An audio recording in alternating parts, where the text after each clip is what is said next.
ভাই দুইটার ভিতরে মূল কোনটা ভাই?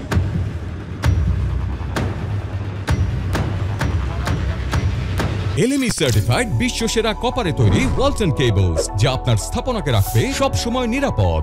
গতকাল রাতে আমরা একটি অভিযান পরিচালনা করি নারায়ণগঞ্জের ফতুল্লা থানার মাসদাইর এলাকায়।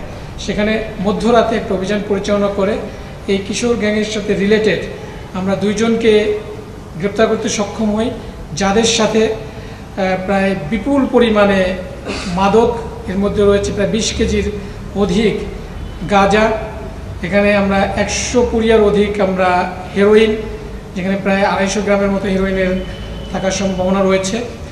তারপরে আমরা ইয়াবা এবং এই যে তাদের আধিপত্য বিস্তারের সাথে যে সকল অস্ত্র এবং সরঞ্জামাদি তারা ব্যবহার করে থাকে, লোকাল যে অস্ত্রগুলো, চাপাতি, ছুরি, দা, এবং তারা পিটানোর জন্য আধিপত্য বিস্তারের কেন্দ্র করে একে অপরকে মারধর করার জন্য যে সকল রড, লাঠি যেগুলো ব্যবহার করে থাকে, সেগুলো আমরা উদ্ধার করতে সক্ষম হই।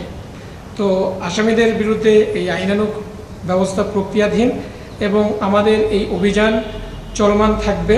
এবং এ ব্যাপারে আমি আমাদের নারায়ণগঞ্জবাসীর সকলের সহযোগিতা চাই। এই ধরনের ঘটনার সাথে যারা রিলেটেড তাদের তথ্য দিয়ে আমাদেরকে সহযোগিতা করুন। আমরা তাদের বিরুদ্ধে সাহসী অভিযান পরিচালনা করার জন্য সর্বদা প্রস্তুত রয়েছি। কিশোর গ্যাংয়ের উৎপাত প্রচণ্ড রকমের বেড়েছে এবং কিছুদিন আগেও আপনাদের নারায়ণগঞ্জ জেলার ফতুল্লার মাসদাইরে এই কিশোর গ্যাংয়ের একটি মহড়া আমরা দেখেছি সিসিটিভি ক্যামেরার মাধ্যমে। সেটা যখন সোশ্যাল মিডিয়ায় ভাইরাল হয়ে যায়, এরপর থেকে আমরা এর বিরুদ্ধে কার্যক্রম শুরু করি এবং গোয়েন্দা তৎপরতা শুরু করি। এছাড়াও আপনারা জানেন যে কিশোর গ্যাং রিলেটেড আপনারা বিভিন্ন সময় নিউজ করেছেন।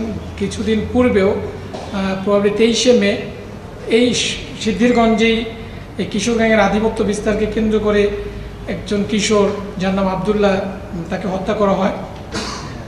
ডিসেম্বরেও একটি ঘটনা ঘটে যে হোশিয়ারি শ্রমিক ফারুক, তাকেও হত্যা করা হয় কিশোর গ্যাংয়ের বলিতে, তিনি নিহত হন।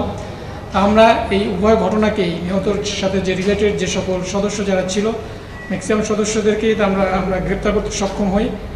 আমরা এই আবদুল্লাহর হত্যাকাণ্ডের সাথে জড়িত 5 জন এবং হোশিয়ারি শ্রমিক ফারুকের হত্যাকাণ্ডের সাথে 2 জনকে গ্রেপ্তার করতে সক্ষম হই। এরপর বিগত কয়েকদিন পূর্বে, 3 থেকে 4 দিন পূর্বে, যখন আমরা আবার দেখি যে ফতুল্লা যে এলাকায় যে কিশোর গ্যাংয়ের একটি গ্রুপ, যার নাম ডি কোম্পানি,